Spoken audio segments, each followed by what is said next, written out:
Hey guys, what's happening? Today I'm going to go over my braid to fluorocarbon leader setup. And there's a reason that I use this setup on 90% of my rods.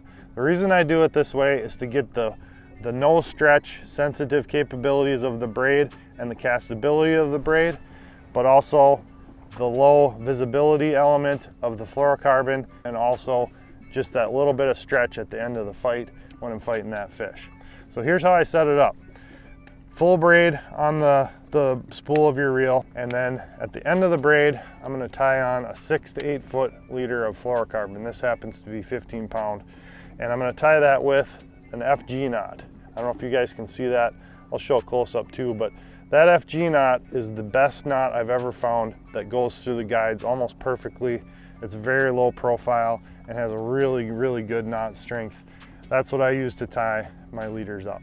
The reason I use 6 to 8 feet is, like I said, when I'm fighting that fish at the end of the battle, I like to have all mono off the tip of my rod, all fluorocarbon. That way I've got a little bit of stretch there, a little bit of give when that fish takes off. And then also I want to get that braid away from my bait. I want to have a clear line going as far as I can, and sometimes up to even 15 or 20 feet of leader in super clear water. But in most clarities, I'm using 6 to 8 foot of fluorocarbon leader.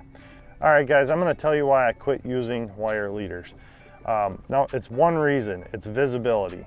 I think pike basically are predators. They have great eyesight, and when they see that wire leader on there hindering the action of the bait, and they see that big clunky thing on the end of it, they're much less likely to hit that bait. So what I've switched to is 25 to 40 pound fluorocarbon, depending on the situation. I get very few bite offs, and I definitely land more fish and get more bites with fluorocarbon. Hopefully that kind of explains why I do it, and hopefully you guys can try it out and see how it works for you. We'll catch you later. Get hooked up.